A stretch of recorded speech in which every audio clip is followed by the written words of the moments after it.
started when sometimes nag-brainstorming kami, di ba? And then she talk about it. Nag-suggest ako sa kanya. Sabi ko, ba't di mo gawin co-op? Ang salitang kooperatiba, lahat magtutulungan upang umahon sa kahirapan. So, iyon yung isang bagay na nakita kong napakaganda, kaya ipinapaalam namin ito sa tao. Mel and Maan, we met in Rome. They are members of the Pilgrims. I was invited by Brother Boss Sanchez to be the chaplain of the pilgrimage, the Marian Pilgrimage. For 15 days na nasa Marian Pilgrimage ako, I really pray so hard na sabi ko, I really wanted to serve. I was just surprised that the cooperative was born out of that deep prayer. That was April, May, June, July, August, September, October.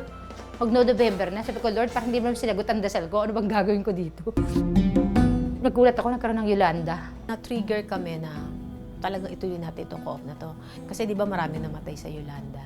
Nakita mo doon, even mayaman, mahirap, talagang winash out sila doon. So how can we help? Nung pinanonood ko yung Yolanda, nakita ko yung Manicani Island. Wow, solid, di ba? Parang sinagot ang dasal ko.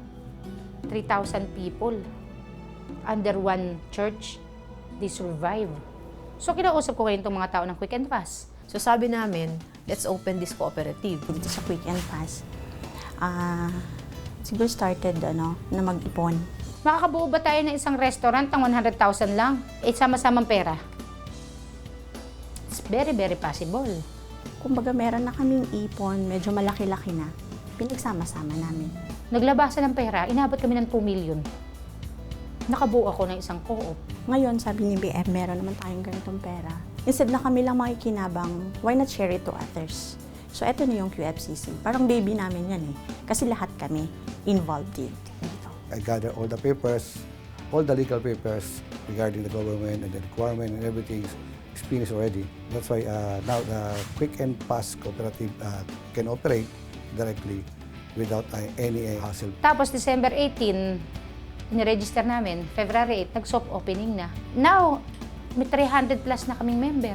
So ito kasi, hybrid na co-op to. Kasi ang bumuo dito, mga CPA, we have attorney, we have director from the bank. We have Rotarians, lawyers, we have the spiritual community. May priest kami. This is not just a simple corporation, but this is a corporation called in the spirit of faith. So we don't just talk about money here. We talk about treasure more than money. Cooperative is always born out of a beautiful relationship. If you love the person, you will love the person and you will help the person. So I see cooperative as not just for myself, but on how can I also help the other people. Yung cooperative na to is, siya, by invitation siya. Once na in-invite ka, mahal ka ng taong mag-invite sa'yo kasi hindi naman pwedeng lahat ini-invite mo na lang. Siyempre yung mga friends natin, families, na gusto rin natin na maging maayos, ini-invite namin. Nakita naman nila yung vision, mission, and the advocacy of the cooperative. Sumama sila sa amin. When it comes to integrity and credibility, that is why this is per invitation. The first that we want to invite is our family, our loved ones, the friends of our loved ones. So, credibility-wise, they know who we are.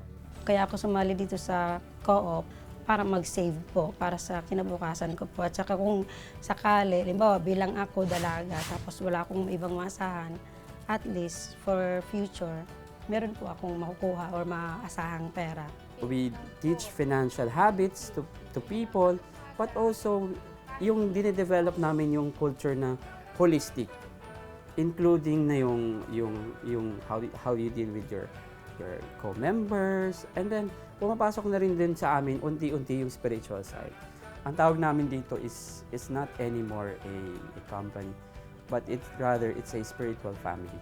Ang ginagawa lang naman namin, we treat them as family. So how do you treat by your family? Of course, unlimited. Yung isang nakikita ko sa co-op na to is yung helping hand. Na even doon sa pinakamaliit na bagay, malaki na para dun sa miyembro if ever may nangyari dun sa miyembro or nagkasakit yung miyembro. Yung parang gusto ko lang makahanap ng work na nag-enjoy ako, nag-work ako, pero nakakatulong ako. And then, biglang inopen ni BM yung cooperative. Solve na ako. Kumbaga meron tayong isang business, no? Na yung business natin, tayo rin yung customers, no? Tapos yung business natin, kapag kumita, tayo rin yung makikinabang. So basically, iyan ang Quick and Fast Credit Cooperative. Pag tumingin ka sa isang bagay, dapat positive ang tingin mo.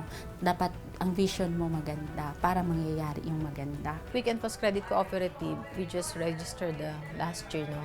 So, credit pa lang siya, no? But under CDA, legality, after 2 years, we can convert from credit cooperative to multi-purpose. So, yung multi-purpose, mas marami tayong matutulungan. Pero syempre, 2 years from now, pine-prepare na namin. Natutuwa lang ako kasi talagang nang dumating ako nag-join ako sa Quick and Fast, malaking pagbabago talaga yung naramdaman ko sa buhay ko. Napaka-transparent po ang KFCC Co-op. Pagka sumali po kayo sa cooperative, pagka nakakakuha po ng dividend, yung 30% po na napupunta sa mga in-kind po, yung 30%. So makakatulong po tayo, hindi lang para sa sarili natin, sa ibang tao rin. I saw something beautiful here. All I need is to share. But in sharing, you need to invest. Because life is all about investment. It's one way of giving back. Kung ano, kasi blessed kami, so kailangan namin maging blessing din sa iba. If you'll join today, if you'll start today, then you can paint a brighter future. If you want this for your future, select the best. Yun yung mission natin, purpose natin in this life na magmahal ka, hindi lang pamilya mo. Kasi yung sa pamilya, sabi nga ni Mel, responsibility talaga yan eh. Pero yung magmahal ka sa iba na hindi mo kaano-ano, yun yung advocacy na magandang legacy. This is more of a legacy. This is more of a commitment. I really ask for this. Tsaka ang point ko doon is, life is just trusting. Bakit? Pag masasakay ka ng taxi, ng jeep, tinatanong mo ba kung may lisensya yung driver? Ba't ka sumasakay? Simple. Pagkakain ka ba sa restaurant, tinatanong mo ba kung may lason yun? Hindi, di ba? When you ask and you pray, you just need to have the faith. Then you work. Ganun lang. Simple lang.